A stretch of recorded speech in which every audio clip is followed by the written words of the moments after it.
YTN 라디오 이동의 뉴스 정면 승부 3부 시작하겠습니다. 한 주간의 이슈가 됐던 말들을 정리해보는 시간입니다. 선거 기간에는 전학계단 말조심, 정치권에서 화제가 됐던 말을 짚어보면서 여야 어느 쪽에 득일지 실을지 이야기해보겠습니다. 두 분 스튜디오에 모셨습니다. 최진봉 성공회대 교수님 그리고 국민의힘 김용남 전 의원과 함께합니다. 두 분 어서 오십시오. 안녕하세요. 네, 안녕하세요. 김 전 의원님 오랜만에 스튜디오로 모셨는데 한 달쯤 된 것 같죠? 그렇죠? 예. 한 달 동안 꽤 바쁘게 지내셨을 것 같습니다. 한 달 전과 지금 비슷비슷한 것 같습니까? 판세가? 그 이번 선거는 한 치 앞을 내다볼 수 없다. 뭐 이런 일들이 많아가지고. 판세를 분석하자면 윤석열 후보가 박빙 속에 약간 우세한 판세가 아닌가 싶어요. 예, 한 달 전도 뭐 그랬나 모르겠는데, 하여튼 보통 20여일 남겨두고는 누가 우세한지 보이는데 아직 보이지 않는 것 같고, 자 박빙 속 우세다. 최진봉 교수는 어떻게 평가하십니까? 또 동의해 드릴게요. 아니 뭐 인심 쓰시는 것처럼 뭐 그렇게 말씀하세요. 근데 저는 박빙이라고 봐요. 그러니까 우세라고 하는 게 사실 이제 오차범위 내에 있어서 그렇죠. 별 의미가 없기 때문에 제가 그렇게 말씀을 드린 거고요. 박빙이에요. 진짜 엎치락 뒤치락 한 치 앞을 알 수 없는 상황이라는 생각이 들고, 여론조사 기관마다 약간의 차이가 있지만 어쨌든 대부분 다 오차범위 내에 있기 때문에 이건 정말 어느 캠프든 긴장을 푸는 순간 진다. 그렇게 볼 수밖에 없다고 봅니다. 자 20여일 남았는데 그 마지막 남은 변수는 어떻게, 김 전 의원님 단일화일까요? 단일화는 만약에 된다면 제일 큰 변수죠. 그리고 사실은 윤석열 후보를 향한 지지층 대부분 가장 큰 이유가 정권 교체거든요. 근데 이 정권 교체를 바라는 국민들의 어떤 희망 내지 기대가 웬만해 갖고는 안 깨질 것 같아요. 그러니까 민주당이나 이재명 후보 캠프 측에서 엄청 센 네거티브를 계속 하더라도 이거를 깨기는 어려울 것 같고, 선거 판세에 있어서 거의 유일하게 남은 그 변화 요인은 역시 단일화 같습니다. 예, 저는 동의합니까? 그러니까 단일화가 이루어진다면 그게 하나의 어떤 변수는 될 수 있지만, 이제 정권 교체론과 정권 재창출이라고 하는 이 프레임 구도가 지금 현재 작동하고 있는 건 분명해 보여요. 저는 거긴 동의하고, 다만 이게 대선이라고 하는 게 다른 선거와 다른 점은 미래지향적이라는 점이 분명히 다르다고 저는 말씀을 드릴 수밖에 없어요. 무슨 말씀이냐면, 그냥 예를 들면 지자체장이라든지 아니면 총선하고 다르게 어느 정당에 힘을 실어주는, 즉 정권을 바꾸기 위해서는 반드시 어느 정당이 야당이 돼야 된다. 이런 논리가 계속 가기는 어렵다. 왜냐? 대선이라고 하는 대통령을 뽑는 거잖아요. 어느 정당의 하나를 뽑는 게 아니고, 어느 정당을 뽑는 게 아니고 우리나라를 이끌어갈 5년간 이끌어갈 지도자를 뽑는 건데, 그 사람이 갖고 있는 자질과 능력과 비전을 보지 않는다? 그건 저는 동의할 수 없습니다. 그래서 이게 이 구도를 깰 수 있는 계기가, 저는 시간이 가까우면, 대선이 가까우면 가까울수록 자질적인 문제에서 일어날 수 있다. 그러니까 얼마나 인물론이 이 구도를 깨내느냐가 저는 관건이라고 생각해요. 민주당은 어쨌든 이 구도를 깨기 위해서 인물론을 갈 수밖에 없는 상황이고, 그 인물론을 통해서 이 구도를 깨고 미래의 대통령이 어떤 사람이 돼야 될지 국민들에게 어필을 하고 그걸 받아들일 수 있게 만드는 것. 그래서 저는 막판에 가면 인물론과 구도론의 싸움인데, 저는 인물론이 좀 더 강하게 작동할 가능성이 있다고 봅니다. 이재명 후보라는 인물로 깰 수 있을까요? 안 될 것 같은데. 알겠습니다. 그런데 민주당에서는 이재명과 그 안철수의 단일화 가능성도 있다 이렇게 보는 것 같은데, 최진봉 교수 어떻게 보세요? 아니, 저는 가능성이 있다고 봐요. 물론 그게 이제 몇 퍼센트 가능성이냐고 물어보시면, 뭐 저는 제 개인적인 생각은 윤석열과 안철수 두 분의 단일화가 더 가능성이 높다고 보지만, 그럼에도 불구하고 민주당은 전혀 가능성이 없냐? 그건 아니라고 봐요. 그리고 안철수 후보 입장에서 양쪽에 다 러브콜을 받게 되면 본인의 가치는 높아지는 거잖아요. 열어놓을 수밖에 없어요. 어느 한쪽만 가지고 간다고 보지 않고, 민주당 입장에서도 가능성이 있다고 하면 그 가능성을 계속 타진하는 게 필요하다고 보고요. 그래서 저는 가능성이 있다고 봅니다. 자, 김 전 의원님, 그 이재명 후보와 김동연 후보의 단일화도 논의가 되는 것 같은데, 이게 시너지 효과 있을까요? 성사되면? 거의 없겠죠.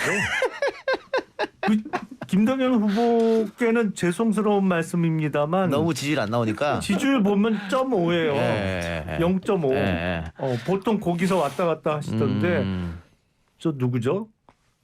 당 이름은 기억이 안 나는데 조원진 후보보다 낮게 나오는 것 같은데. 그래서 별 의미가 없을 것이다. 성사된다 하더라도. 알겠습니다. 자, 다만 이미지가 뭐 이렇게 통합하는 이미지를 조금 더 가져갈 수 있다는 그런 아주 미묘하지만 플러스 효과는 기대할 수 있겠죠. 알겠습니다. 자, 그러면 오늘 첫 번째 이슈 워딩 먼저 듣고 토론 이어갑니다. 문재인 대통령을 또 둘러싸고 있는 또 거대한 또 집단이 있고 정말 그 내로남불의 전형을 봤습니다. 노무현 정부를 구성한 사람들은 원칙이나 이런 거 없이 무조건 우리한테 이익되면은 따라야 된다는 그런 식의 그 조직 논리 같은 건 없었거든요. 근데 여기는 이제 그게 아주 강하기 때문에 중앙지검장, 검찰총장 재직대에는 이 정부의 적폐를 있는데도 못 본 척 했다는 말인가? 아니면 없는 적폐를 기획사정으로 만들어내겠다는 것인가 대답해야 한다. 그리고 현 정부를 근거 없이 적폐 수사의 대상, 불법으로 몬 것에 대해 강력한 분노를 표하며 사과를 요구한다. 들으신 내용은 국민의힘 선대본이 공개한 윤석열의 생각 인터뷰 중 일부와 어제 있었던 청와대 박수현 국민소통수석의 브리핑 내용이었습니다. 윤석열 후보가 중앙일보하고의 인터뷰에서 문제성 있는 발언을 했고 거기에 대해서 청와대가 굉장히 발끈하면서 논쟁이 시끄럽게 번져지고 있는데 일단 최진봉 교수님 민주당과 청와대는 윤석열 후보가 집권하면 정치보복을 하겠다 이런 선언이라고 보고 있는 것 같아요. 네, 그렇게 보이죠. 왜냐하면 이게 그 적폐 수사를 해야 되냐, 문재인 정부에 대한 적폐 수사를 해야 되냐 이렇게 물어보니까 해야죠. 한 번 또 한마디 더 하셨는데 3번 했습니다. 3번 했잖아요. 어쨌든 그러면 결국 현 정부가 적폐가 있다고 보는 거라고 저는 봐요. 그 말의 내용을 보면 뉘앙스로 본다고 하면 그러면 현 정부가 그럼 적폐가 뭐가 있습니까? 나온 게 있으면 그 다음날 어젠가요? 다시 물어봤어요 기자들이. 그럼 현 정부의 적폐는 뭐라고 생각하십니까? 거기는 그만하시죠 이제. 그리고 그냥 넘어갔어요. 예. 그러면 이거는 적폐가 있는 것이 드러나지도 않은 상태에서 현 정부에 대해서 수사를 하고 뭔가 처벌을 하겠다고 얘기하는 것은 이거는 정치 보복이라고 볼 수 없죠. 본인이 정권을 잡으면 검찰총장 출신이어서 그런지 모르겠지만 검찰을 이용해서 수사를 하고 그 수사를 통해서 현 정부를 탄압하겠다 이렇게 이해가 될 수밖에 없어요. 그래서 저는 상당히 이건 위험한 발언이라고 생각하고 이건 패착이에요. 제가 볼 때는 윤석열 후보 입장에서는 문재인 정부를 비판하면 그 아까 말씀하신 구도, 그 구도 때문에 지지율이 올라갈 거라고 생각해서 이렇게 강하게 얘기하는지 모르겠지만 이건 너무 나갔어요. 지난번에 생각해 보세요. 그 야당에서는 이거를 무슨 그 선거 개입이라고 그러시는데 저는 거기 동의할 수 없는 게 뭐냐면 그 전에 더 심한 말도 많이 했어요. 삼류 정치다. 바보들 데려다 정치한. 본인도 어디서 검찰총장 했으면서 그때도 청와대 아무 얘기 안 했습니다. 선거 개입이라고 할까 봐. 근데 이거는 청와대를 직접 겨냥해서 적폐라고 규정을 하고 그 적폐 세력에 수사를 하겠다고 자기가 정권을 잡으면 이런 얘기를 하는데 청와대가 가만히 있을 수는 없는 거잖아요. 그냥 가만히 있으면 적폐를 인정하는 꼴이 되는 것이고 그래서 저는 윤석열 후보가 지지율 때문에 이런 발언을 했지만 그 발언이 너무 나가다 보니까 본인한테 오히려 부메랑이 돼서 돌아올 거라고 저는 봅니다. 예. 좀 청와대나 민주당의 반응이 황당한데 문재인 정부에 적폐가 없어요? 정말 그렇게 주장하는 거예요? 적폐가 왜 없어요? 이 정부 들어서 태양광으로 해먹은 돈이 얼만데 그리고 라임 옵티머스 사건 제대로 수사가 됐습니까? 옵티머스 펀드 같은 경우에 5천억이 돈이 증발했어요. 그거 추적 못했어요. 안 한 건지 못한 건지 제가 보기에는 안 했다고 보는 게 보다 정확한데 그리고 3년이 지난 이제서야 주요 관계자 소환이 시작된 장하성 전 청와대 정책실장 동생이 운영했던 디스커버리 펀드 이거 국민은행에서 열심히 창구에서 팔아줘갖고 국민은행에서만 6,700억 팔아줬거든요. 예. 이 펀드. 근데 이런 사모펀드라는 건 보통 연 2% 내외의 운영보수를 받습니다. 1년에. 그러면 6,700억의 2%면 매년 운영보수, 기본보수만 해도 130억씩 번 거예요. 아니 근데 이 펀드 실력도 없어갖고 이게 뻥 나갔어요. 그 돌려막기 하다가 이제 급기야 펀드 투자자들에게 돈을 못 돌려주는 상황이 된 게 3년 전이에요. 3년 동안 수사 하나도 안 했어요. 근데 적폐가 없다고 이렇게 뻔뻔하게 주장하는 게 정말 황당합니다. 황당해. 그러니까 그 모든 수사를 그 전에 본인이 검찰총장으로 서울중앙지검까지 했잖아요. 검찰이 총수를 했고 그럼 그때 정확히 했어야죠. 그리고 지금 이 수사가 문재인 정부의 적폐라고 이해할 수 있나요? 각각의 사안에 대해서 문제가 있다면 수사하고 처벌해야 된다고 저는 봅니다. 어떤 사안이든. 근데 이게 정권에 의한 무슨 적폐인 것처럼 예를 들어서 이걸 어떻게 또 비교했냐면 정권 초기에 그 국정농단 관련한 수사를 비교를 했어요. 그 수사는 그렇게 해놓고 이 정부가 다음 정부가 출범해서 그 수사하는 게 문제가 되냐? 그럼 그거는 정권 차원에서 뭔가 큰 게이트가 있어서 그 문제를 가지고 전체 통합적으로 문제가 있는 것에 대해서 얘기하신다면 이해를 하겠는데 지금 말씀하신 건건의 사안에 대해서 그럼 본인이 검찰총장 할 때 왜 수사를 제대로 못 하셨어요? 그러니까 그 수사는 해야 되는 게 저는 왜 그걸 하지 말라는 게 아니고 그걸 왜 정권의 적폐라고 얘기하는지가 저는 이해가 안 된다는 거예요. 이 정부 들어서 수사할 수 있는 시스템 자체를 망가뜨렸잖아요. 추미애 법무부 장관 시절에 금융범죄 합동수사단 해체해버렸잖아요. 그래서 거기서 하던 여러 가지 금융범죄 뭐 제 기억에 신라젠 사건도 수사를 했던 것으로 예. 기억을 하는데 거기서 그거 흐지부지 돼버렸잖아요. 알겠습니다. 자, 시스템을 다 망가뜨렸죠. 적폐가 있다, 적폐가 없다. 그 문제는 차치하더라도 지금 선거 기간이 얼마 안 남았기 때문에 전략적으로 봤을 때 윤석열 후보가 했던 말이 도움이 될 것인가. 그러니까 정권 교체를 바라는 사람들이 많다고 하더라도 그 정권 교체를 바라는 거하고 지금 현 정부를 수사를 해서 뭐 대통령 감옥에 보내고 또 이건 또 다른 문제니까. 그래서 전략적으로 좀 미스였다 이런 얘기도 있거든요. 그건 어떻게 보십니까? 정말 선거 공학적으로 예, 계산을 선거공학적으로. 한다면 안 했던 게 더 좋았을 것 같죠. 아니 근데 윤석열 후보의 장점이기도 하고 뭐 선거를 앞두고는 단점이기도 한데 너무 솔직하게 얘기하는 면이 있어요. 뭐 자, 왜냐하면 예. 뭐 선거뿐만 아니라 모든 그 어떤 싸움의 기본입니다만 전선을 넓히면 안 되잖아요. 예.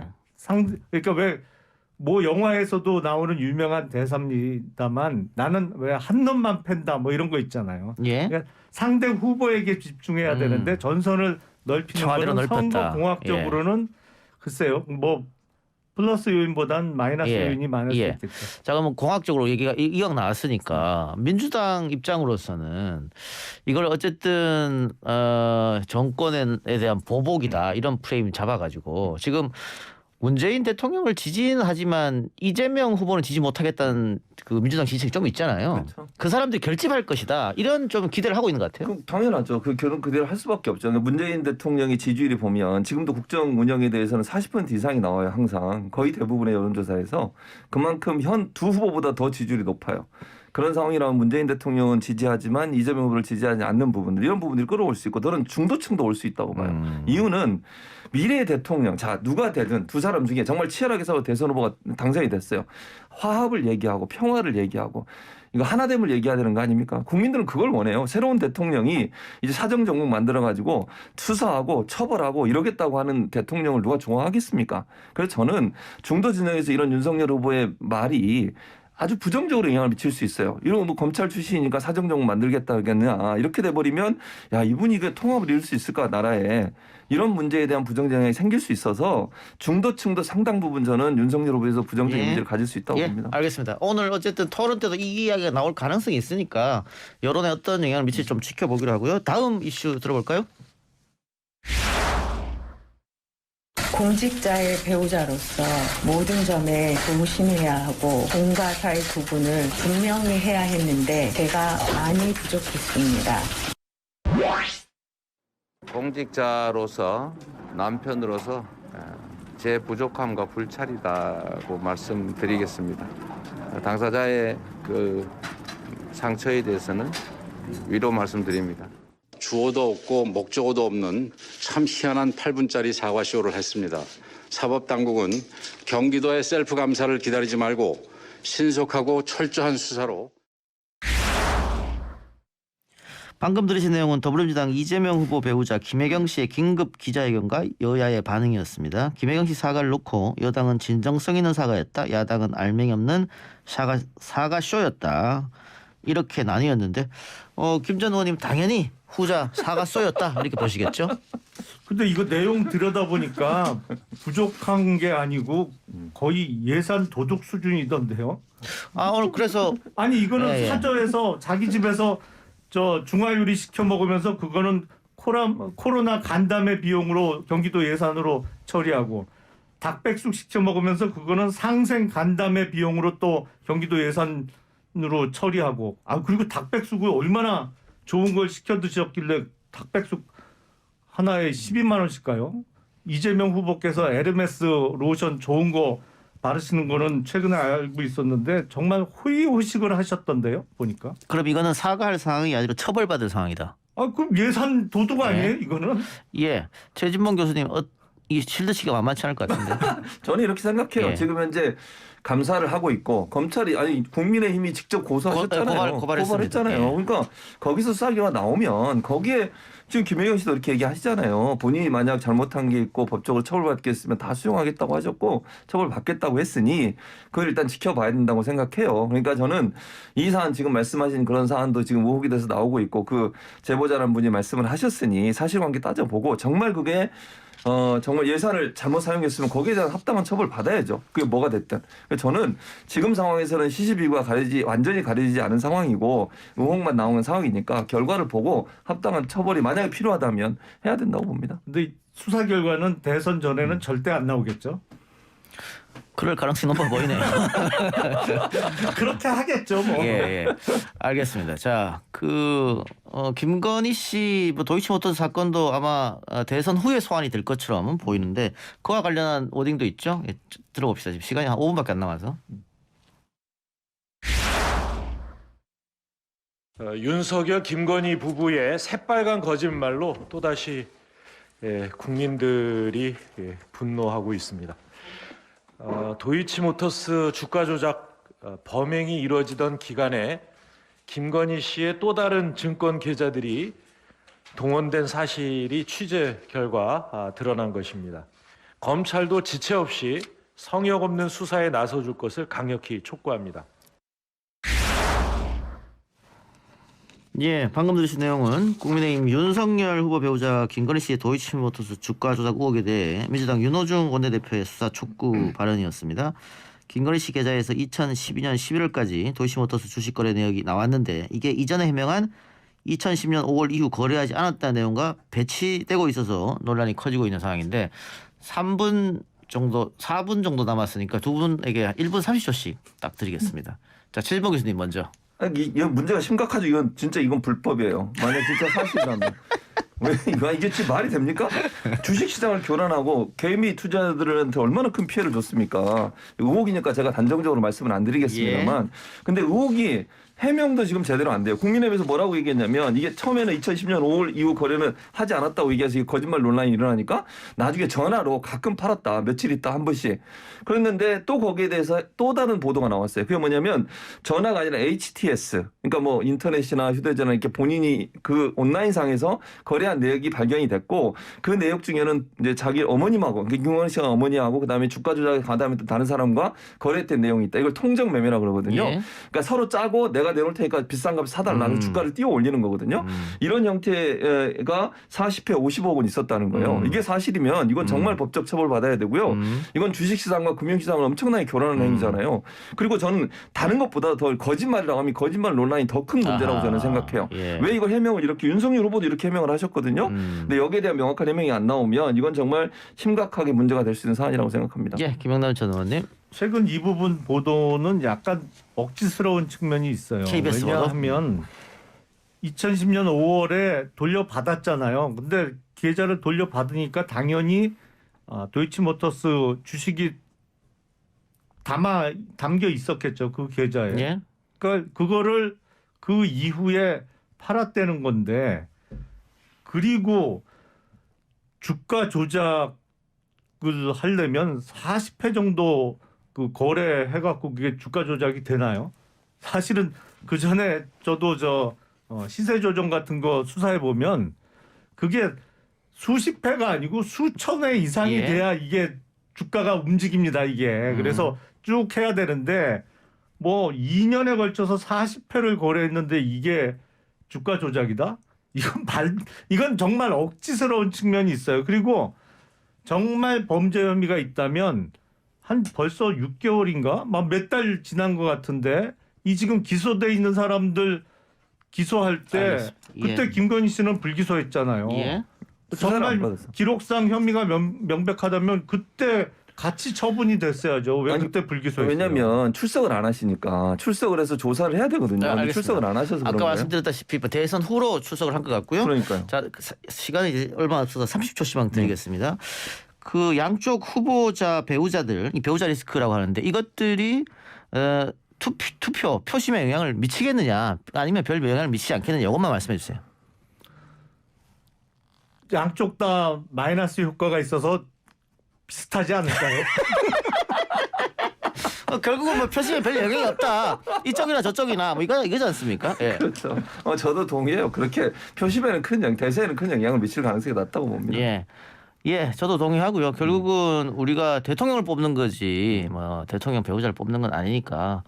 그리고 뭐 안타까운 것은 그동안 이렇게 배우자에 대한 논란이나 리스크가 지금까지 대선에 있었나 좀 갸우뚱하긴 합니다. 어쨌든 이번 대선은 한 치 앞을 내다보지 못하는 그런 깜깜이 선거라고 하니까 여러분들 잠시 후에 1시간 후에 있을 2차 대국민 국민 토론 꼭 시청하시고 누가 나한테 도움이 될 사람인가, 누가 우리 대한민국을 5년 잘 아무 일 없이 무탈하게 이끌고 더 발전시킬 것인가, 그런 후보 선택하셔서 현명하게 투표를 하시기 바랍니다. 오늘 두 분 말씀 여기서 마무리하겠습니다. 지금까지 김용남 국민의힘 전 의원 그리고 최진봉 성공회대 교수와 함께했습니다. 수고하셨습니다. 네, 감사합니다. 감사합니다.